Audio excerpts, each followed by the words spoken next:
Before watching this video, please click like and subscribe. Your support is very important to me. And now, let's begin. Welcome to today's video on the hard problem of consciousness.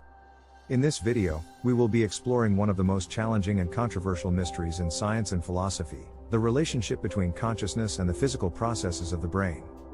We will be discussing what the hard problem of consciousness is, why it is so difficult to solve, and some of the implications of this mystery for our understanding of ourselves and the world around us. Let's get started. Chapter 1: What is the hard problem of consciousness? The hard problem of consciousness refers to the question of how subjective experience arises from the physical processes of the brain. In other words, how do the complex neural processes in the brain give rise to our subjective experience of the world, including our thoughts, feelings, and sensations? The hard problem of consciousness is considered one of the most significant mysteries in science and philosophy, and it has stymied attempts to fully understand consciousness and the nature of reality. Some theories, such as panpsychism, suggest that consciousness is a fundamental aspect of the universe and that it is present in all matter, while others propose that consciousness emerges from the complex interactions of neurons in the brain. However, despite the efforts of scientists and philosophers, the hard problem of consciousness remains unsolved, and it is not clear how we might go about solving it. Some argue that the hard problem may be unsolvable, at least within the current framework of our understanding of the world, while others suggest that we may need to fundamentally reevaluate our assumptions about the nature of consciousness and reality in order to solve this mystery. Chapter 2: The implications of the hard problem of consciousness. The hard problem of consciousness has significant implications for our understanding of ourselves and the world around us. If we accept the idea that consciousness is a fundamental aspect of the universe and that it is present in all matter, it suggests that the world is a much more interconnected and holistic place than we might have thought. This perspective suggests that all matter, from inanimate objects to living beings, is conscious and interconnected, and that our subjective experience of the world is part of a larger, interconnected whole. On the other hand, if we accept the idea that consciousness emerges from the complex interactions of neurons in the brain, it suggests that our subjective experience of the world is a byproduct of the physical processes of the brain, and that there is no non-physical aspect of consciousness that cannot be explained by these processes. This perspective suggests that our subjective experience of the world is a product of the physical processes of the brain, and that there is no need to invoke non-physical entities or phenomena in order to explain consciousness. Chapter 3: The debate between materialism and dualism. One of the key debates in understanding consciousness and the hard problem is the debate between materialism and dualism. Materialism is the idea that consciousness is a product of the brain and that it arises from the complex interactions of neurons and other cells in the brain. This perspective suggests that the brain is the seat of consciousness and that our subjective experience of the world is simply a byproduct of the brain's activity.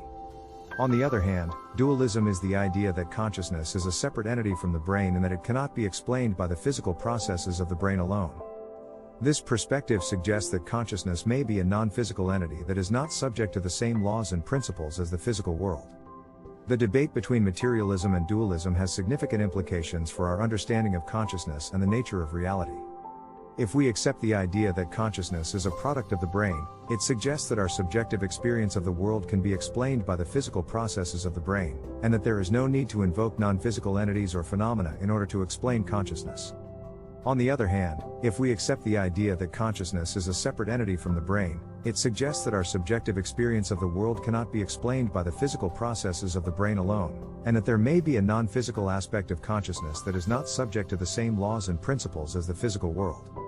Chapter 4: The role of quantum mechanics in understanding consciousness. The field of quantum mechanics, which deals with the behavior of subatomic particles, has also been a source of debate and speculation when it comes to understanding consciousness and the hard problem. Some theories, such as the idea of quantum consciousness, suggest that the strange and counterintuitive properties of quantum mechanics may be related to consciousness and the nature of reality. The idea of quantum consciousness suggests that the strange behaviors observed in quantum mechanics, such as superposition and entanglement, may be linked to the nature of consciousness and the subjective experience of the world. However, this idea remains highly speculative and is not widely accepted by the scientific community. One of the key challenges in understanding the relationship between quantum mechanics and consciousness is the fact that quantum mechanics is a mathematical framework that describes the behavior of subatomic particles, while consciousness is a subjective experience that is difficult to quantify and measure. Some argue that it is not clear how the mathematical principles of quantum mechanics could give rise to the subjective experience of the world, while others suggest that the strange and counterintuitive behaviors of quantum mechanics may be related to the nature of consciousness.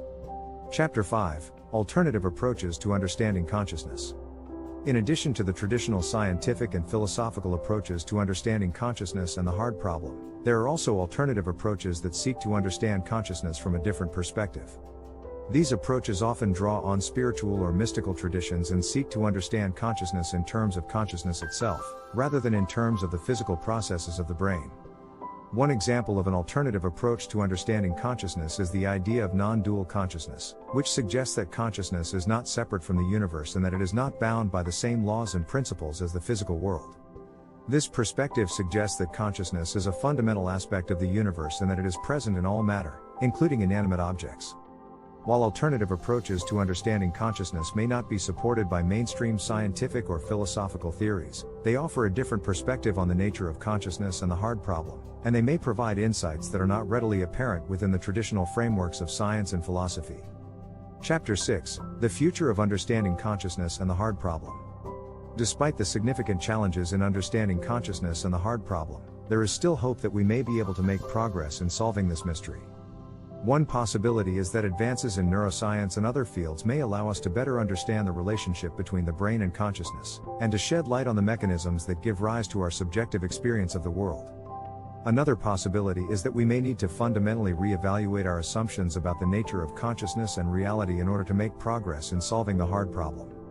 This may involve embracing alternative approaches to understanding consciousness, such as those that draw on spiritual or mystical traditions, or it may involve developing new theories and frameworks that are able to account for the subjective experience of the world in a way that traditional scientific and philosophical approaches have not been able to.